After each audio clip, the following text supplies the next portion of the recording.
Pour commencer, on revient sur cette séquence à peine croyable en Tunisie.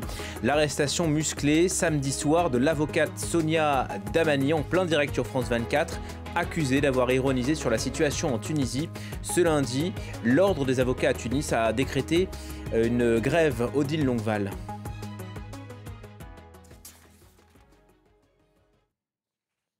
Alors, on va regarder le...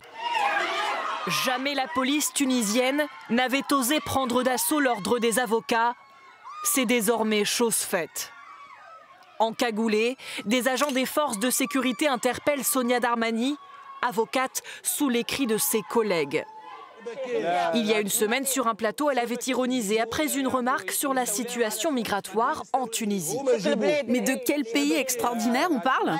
Immédiatement, elle est poursuivie pour atteinte à la sûreté publique et incitation à la haine. Conséquence d'un décret promulgué par le président Kais Saied en 2022, jugé liberticide par l'opposition. Un autoritarisme dénoncé par des centaines de manifestants hier matin à Tunis, car ces dernières années, la politique de l'exécutif s'est considérablement durcie. Parmi les comportements, les signaux autoritaristes, c'est la suspension du gouvernement qui l'a renvoyé à la maison, le Parlement également. En 1 an et demi, plus de 60 personnes ont été arrêtées en Tunisie, où de plus en plus les espoirs nés du printemps arabe se dissipent. Et nous sommes en ligne avec Hatem Nafti. Bonjour, merci de répondre à ces quelques questions. Vous êtes essayiste, on vous doit notamment Tunisie vers un populisme autoritaire, point d'interrogation aux éditions Rive Neuve. Merci beaucoup d'être avec nous. D'abord, que vous inspire cette séquence télé samedi soir en plein direct sur France 24 depuis la Maison des avocats? Alors, la séquence est impressionnante. Mais elle est juste impressionnante parce qu'elle a été captée, en l'occurrence par vos caméras, par votre collègue Marilyn Dumas. Cela dit, elle s'inscrit dans une continuité, dans un glissement vers un autoritarisme, voire vers un totalitarisme initié le 25 juillet 2021 après le coup d'État de Kais Saied. Et petit à petit, les espaces des libertés reculent. Et aujourd'hui, donc, il y a un signal très important envoyé à toute voix critique. Je me permets de dire qu'au moment même où Maître Damani se faisait arrêter, 2 de ses collègues étaient arrêtés, donc un samedi soir, pour délit d'opinion, toujours en vertu de ce décret 54. Donc, un samedi soir, sans convocation, donc les policiers ont débarqué chez eux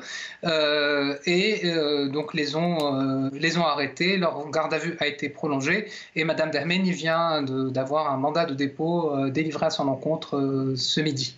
Alors, Hatem Nafti, revenons si vous le voulez bien sur ce décret 54 qu'on semble découvrir ici en France. Décret promulgué par le président Kais Saied il y a bientôt 2 ans, qui prévoit de la prison pour ceux et celles qui colportent de fausses informations. Bon, on est loin de la limpidité. C'est une loi, disons, qui est soumise à interprétation. C'est une loi qui est soumise à interprétation, mais très vite on a compris l'intérêt de l'exécutif. C'est-à-dire autour de l'exécutif, il y a un nombre impressionnant de fausses nouvelles qui sont délivrées par des personnes proches du régime.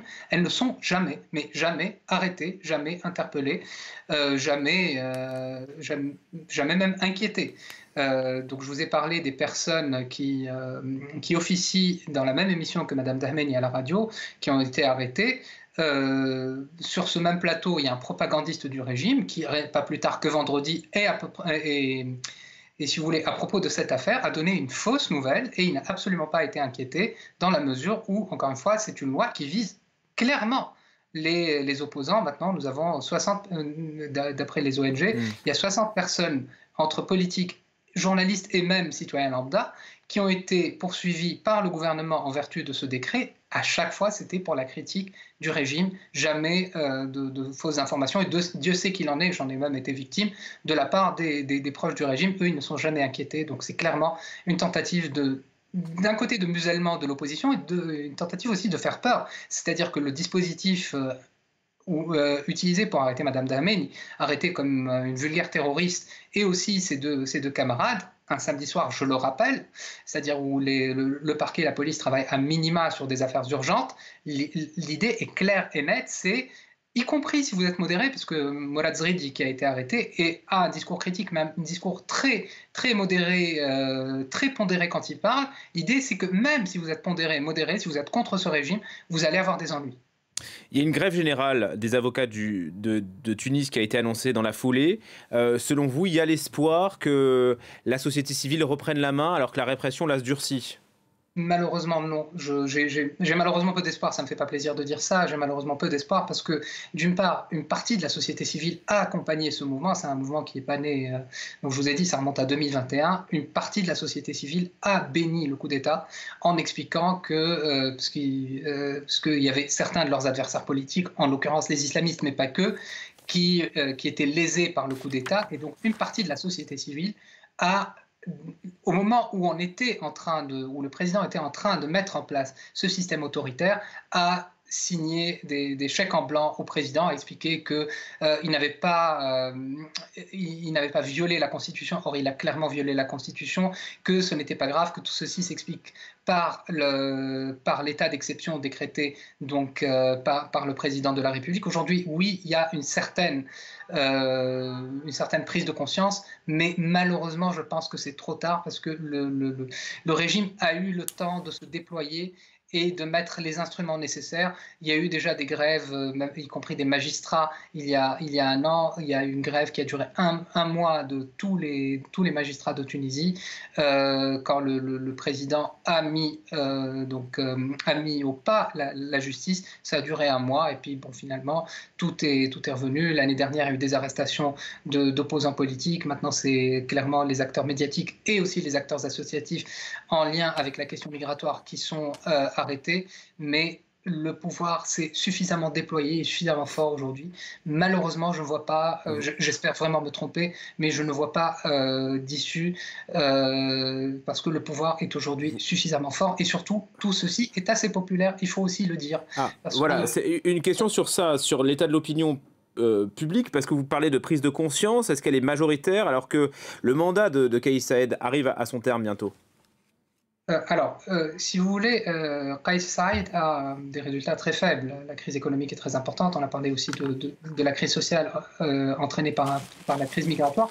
Et ce qu'offre ce régime, c'est une somme de rejet. C'est-à-dire que les personnes qui n'aiment pas les islamistes sont contentes parce que Kais Saïed a arrêté les islamistes. Les personnes qui n'aiment pas tout le corporatisme, par exemple, aujourd'hui, on voit la réponse des avocats, elle est aussi perçue dans la population générale comme une sorte de corporatisme.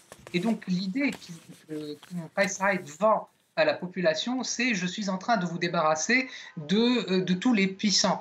Aujourd'hui, il y a des hommes d'affaires qui sont poursuivis, il y a des politiques qui sont poursuivis, il y a des avocats. En fait, tout ce qui est perçu comme faisant partie d'une caste opposée au peuple, donc ça c'est le discours populiste, aujourd'hui est touché par le régime. Donc d'un côté, il y a donc le régime se joue vraiment des bas instincts et de l'esprit vengeur. Et de l'autre côté, il joue aussi de l'opposition dans l'opposition.